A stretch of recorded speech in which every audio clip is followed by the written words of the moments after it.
ಕರಾವಳಿಯ ಕೂಗು ದಿಢೀರಂತ ಕೇಳಿಬಂತು. ವಿಧಾನಸಭೆಯ ಕಲಾಪದಲ್ಲಿ ಹರೀಶ್ ಪುಂಜಾ ಈ ಕೂಗನ್ನ ಹೆಬ್ಬರಿಸಿದ್ರು. ಕರಾವಳಿ ಅಭಿವೃದ್ಧಿ ಕಡೆಗಣಿಸಿದ್ರೆ ನಾವು ಪ್ರತ್ಯೇಕ ವಿಧಾನಸೌಧ ಕಟ್ಕೊಂಡು ಮಾತನಾಡುವ ವ್ಯವಸ್ಥೆ ತರಬೇಕಾಗುತ್ತೆ ಅಂತ ಎಚ್ಚರಿಸಿದ್ರು. ಇದಕ್ಕೆ ಕಾಂಗ್ರೆಸ್ ಶಾಸಕರಿಂದ ಆಕ್ಷೇಪ ವ್ಯಕ್ತವಾಯಿತು. ಈ ಮಧ್ಯೆ ಸಾಲದ ವಿಚಾರದಲ್ಲಿ ಜಟಾಪಟಿ ನಡೆಯಿತು. ಇದೇ ವೇಳೆ ಸಿದ್ದರಾಮಯ್ಯ ಡಲ್ ಆಗಿದ್ದಾರೆ ಅಂತ ಅಶೋಕ್ ಹೇಳಿದ್ರು. ಆ ಮಾತಿಗೆ ಹಾಗೇನಿಲ್ಲಪ್ಪ ಅಂತ ಸಿಎಂ ಸ್ಪಷ್ಟನೆ ಕೊಟ್ಟರು. ಇನ್ನು ಗ್ರಾಮೀಣಾಭಿವೃದ್ಧಿ ಮತ್ತು ಪಂಚಾಯತ್ ರಾಜ್ ವಿವಿ ತಿದ್ದುಪಡಿ ವಿಧೇಯಕ ಮತ್ತು ಗ್ರೇಟರ್ ಬೆಂಗಳೂರು ಬಿಲ್ ಅನ್ನ ಪರಿಷತ್ತಿನಿಂದ ತಿದ್ದುಪಡಿಯೊಂದಿಗೆ ಅಂಗೀಕಾರವಾದ ಮಸೂದೆಯನ್ನ ವಿಧಾನಸಭೆ ಅನುಮೋದಿಸಿದೆ. ಬೆಂಗಳೂರು ಅರಮನೆ ಭೂ ಕಬಳಿಕೆ ಮತ್ತು ನಿಯಂತ್ರಣ ಕಾಯ್ದೆ ಭೂ ಬಳಕೆ ಮತ್ತು ನಿಯಂತ್ರಣ ಕಾಯ್ದೆ ಇಂದಿನಿಂದ ಜಾರಿಗೆ ತಂದಿದೆ. ಈ ರೀತಿ ಅರ್ಜೆಂಟ್ ಮಾಡಿದ್ರೆ ನಾವು ಸಹ ಮಂಗಳೂರಿನಲ್ಲಿ ಒಂದು ವಿಧಾನಸೌಧ ಕಟ್ಟಿ ನಮಗೂ ಒಂದು ಹೆಚ್ಚಿನ ಅವಕಾಶ ಸಿಗಬಹುದು ಅನ್ನುವಂತ ನಿರೀಕ್ಷೆಯನ್ನು ಮಾಡತಕ್ಕಂಥ ವ್ಯವಸ್ಥೆಗೆ ಇಳಿಬೇಕಾಗ್ತದೆ ಅನ್ನುವಂಥದ್ದನ್ನು ನೀವು ನಮ್ ಜೊತೆಲೇ ಇರಬೇಕು, ಕರಾವಳಿನೂ ನಮ್ ಜೊತೆಲೇ ಇರಬೇಕು. ಯಾವುದೇ ಕಾರಣಕ್ಕೂ ಅಪಸ್ವರ ಬೇಡ.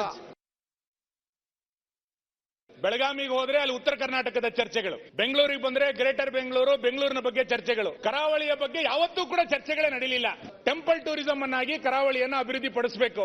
ಒಂದು ಇಕೋ ಟೂರಿಸಂ ಅನ್ನ ಮಾಡ್ಲಿಕ್ಕೆ ಬೇಕಾದಂತ ಒಳ್ಳೆಯ ಅವಕಾಶ, ಪರಿಸರ, ಹಸಿರು ಹೊದಿಕೆಯ ಪ್ರದೇಶಗಳು ಇವೆಲ್ಲವೂ ಕೂಡ. ಮೊದಲು ಸಿದ್ದರಾಮಯ್ಯನೇ ಬೇಡ, ಈಗ ಯಾಕೋ ಒಂಥರ ಔಟವ್ರೆ, ಡಲ್ ಔಟವ್ರೆ ಅಂತ ಉಳಿ ಮುಪ್ಪಾದ್ರು ಹಂಗಾತತೆ ಅಂತ ನಾವು ತಿಳ್ಕೊಂಡಿದ್ರಿ. ಇದು ಉಲ್ಟಾ ಕೇಸು. ಮುಪ್ಪಾದ್ರು ಉಳಿ ಮುಪ್ಪಾಗಲ್ಲ, ಮರ ಮುಪ್ಪಾದ್ರೂ ಉಳಿ ಮುಪ್ಪಾಗಲ್ಲ ಅಂತ. ಸಾಲದ ಸುಳಿಯಲ್ಲಿ ನಮ್ಮನ್ನ ನೂಕಿದ್ದಾರೆ. ಮುಖ್ಯಮಂತ್ರಿಗಳು 1 ಲಕ್ಷ ಸಾಲ ಮಾಡಿ 1,16,000 ಸಾಲ ಮಾಡಿ ಕೋಟಿ ಸಾಲ ಮಾಡಿ ಒಂದು ದಾಖಲೆಯನ್ನ ನಿರ್ಮಿಸಿದ್ದಾರೆ. ಅದಕ್ಕೆ ಅವರಿಗೆ ದಾಖಲೆಯ ವೀರ ಅಂತೇಳಿ ನಾವು ಒಂದು ಬಿರುದನ್ನ ಕೊಡಬೇಕಾಗ್ತದೆ.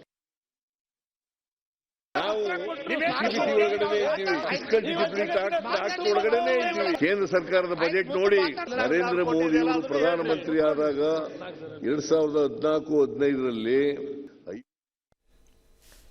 ಸರ್ ಮಾತಾಡಕ್ಕೆ ಅವಕಾಶ ಕೊಟ್ಟಿಲ್ಲ ಅಂದ ತಕ್ಷಣ ಪ್ರತ್ಯೇಕವಾಗಿ ಬೇಕು, ನಮ್ಮದೇ ಪ್ರತ್ಯೇಕವಾಗಿ ನನ್ನ ವಾದಪ್ಪ ಮಾಡ್ಲಿ ಅಂತಾನೆ ಸರ್ ನನ್ನ ವಾದ.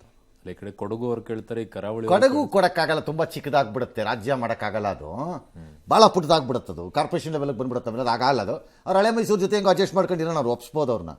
ಕರಾವಳಿ ಹೈದರಾಬಾದ್ ಕರ್ನಾಟಕ, ಮುಂಬೈ ಕರ್ನಾಟಕ 4 ಮಾಡ್ಕೋಬೋದು. ಶಿವಕುಮಾರ್ ಅವರ ಲೆಕ್ಕಾಚಾರದ ಪ್ರಕಾರದಲ್ಲಿ ಚೆನ್ನಾಗಿ ಆಡಳಿತ ನಡೆಯುತ್ತೆ, ಆ ಭಾಗಗಳ ಅಭಿವೃದ್ಧಿ ಆಗುತ್ತೆ, ಮತ್ತು ಆ ಜನರಿಗೆ ನಮ್ಮ ಸರ್ಕಾರ ಎಂಬ ಫೀಲು ಬರ್ಬೋದು. ಹಾಗಾಗಿ ನನ್ನ ಪ್ರಕಾರ ಮಾಡ್ಬೋದು. 4 ಸರ್ ಏನು ಮಾಡದೆ ನಾನು ಅಪರಾಧ ಅನ್ನೋದು ಏನಲ್ಲ. ಅದು ನಂಗೆ ಅನ್ಸತ್ತಪ್ಪ, ನಂಗೆ ಗೊತ್ತಿಲ್ಲಪ್ಪ, ಯಾರಿಗೇನು ಅನ್ಸುತ್ತೋ ಏನೋ, ನನಗೆ ಐಡಿಯಾ ಇಲ್ಲ. I do not have any belief. ನನಗೆ ಈ ಅಖಂಡ ಕರ್ನಾಟಕ ಎಂಬ ಘೋಷವಾಕ್ಯದಲ್ಲಿ ಯಾವ ನಂಬಿಕೆಯೂ ಉಳಿದಿಲ್ಲ. ಇತ್ತು ಒಂದು ಕಾಲದಲ್ಲಿ. ಕಾರಣ ಸರ್ ಸಾವಿರಾರಿದೆ, ಹೇಳಕ್ಕೆ ಬೇಕಿಲ್ಲ ನನಗೀಗ. ಹಾಗಾಗಿ ನನ್ನ ಭಾವನೆ ಇದು, 4 ಆದ್ರೆ ಏನು ದೇಶ ಏನು ಬಿದ್ದೋಗಲ್ಲ, ಅಗ್ನಿಪರ್ವತ ಏನು ಉಕ್ಕಿ ಬಂದು ಬಿಡಲ್ಲ, ಸಮುದ್ರ ಏನು ಹಾರಬಿಡಲ್ಲ, ಏನೂ ಆಗಲ್ಲ. 4 ಆದ್ರೆ ಒಳ್ಳೇದು, ಆಯಾ ಭಾಗಗಳ ಜನಗಳಿಗೆ ಒಳ್ಳೇದು.